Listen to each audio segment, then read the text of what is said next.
दोस्तों, चंद्रयान-3 को लेकर बहुत बड़ा अपडेट सामने आया है। चंद्रयान-3 की चंद्रमा की सतह पर सॉफ्ट लैंडिंग की तैयारियों के बीच लैंडर मॉड्यूल के तकनीकी मानक जो तय किए गए हैं, उनमें अगर किसी भी प्रकार की गड़बड़ी पाए जाने पर चंद्रयान-3 की लैंडिंग की तारीख 23 अगस्त से बढ़ाकर 27 अगस्त तक की जा सकती है।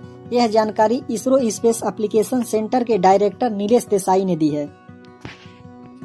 नीलेश देसाई के अनुसार वैज्ञानिकों का ध्यान चंद्रमा की सतह के ऊपर अंतरिक्ष यान की रफ्तार को कम करने पर होगा। उन्होंने अहमदाबाद में बताया कि लैंडर 23 अगस्त को 30 किलोमीटर की ऊंचाई से चंद्रमा की सतह पर उतरने की कोशिश करेगा। उस समय इसकी गति 1.68 किलोमीटर प्रति सेकंड होगी। हमारा ध्यान उस रफ्तार को कम करने पर होगा क्योंकि चंद्रमा का गुरुत्वाकर्षण बल की भी इसमें अहम भूमिका होगी। उन्होंने कहा कि यदि हम रफ्तार को कंट्रोल नहीं करते हैं तो क्रैश लैंडिंग की आशंका होगी।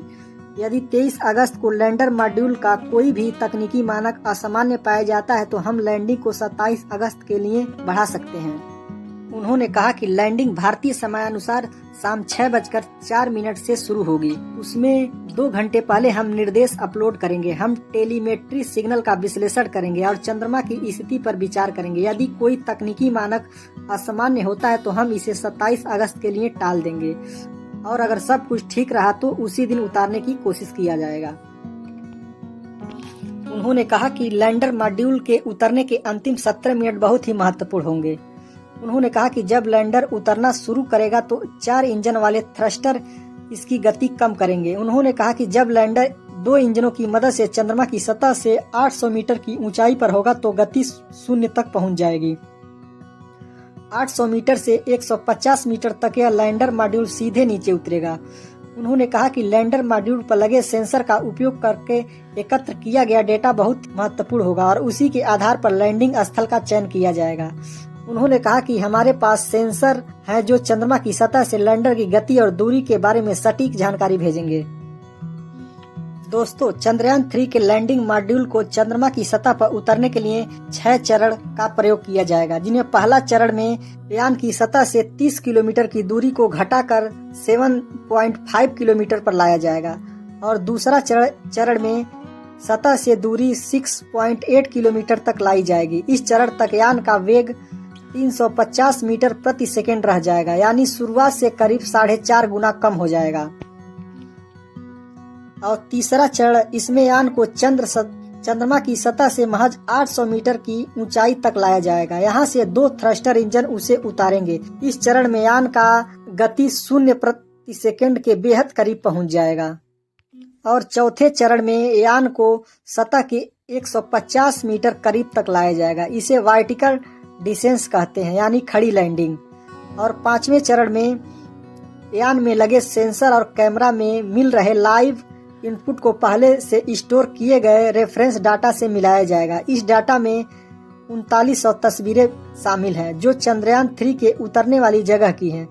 इस तुलना से निर्णय होगा कि चंद्र सतह के ऊपर जहां लैंडर स्थित है वहां से सीधे सतह पर उतारे तो लैंडिंग सही रहेगी या नहीं।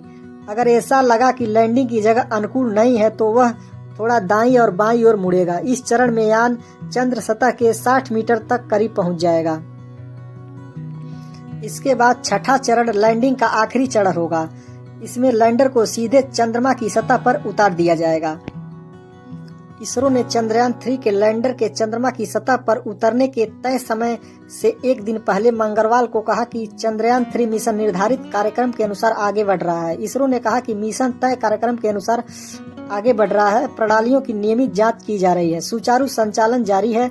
चंद्रयान-3 लैंडर मॉड्यूल की चंद्रमा की सतह पर सॉफ्ट लैंडिंग भारत को उन देशों के विशिष्ट समूह में शामिल कर देगी जिन्होंने चंद्रमा की सतह तक पहुंचने में उपलब्धि हासिल की है। इन देशों में अमेरिका, तत्कालीन सोवियत संघ और चीन जैसे देश शामिल हैं।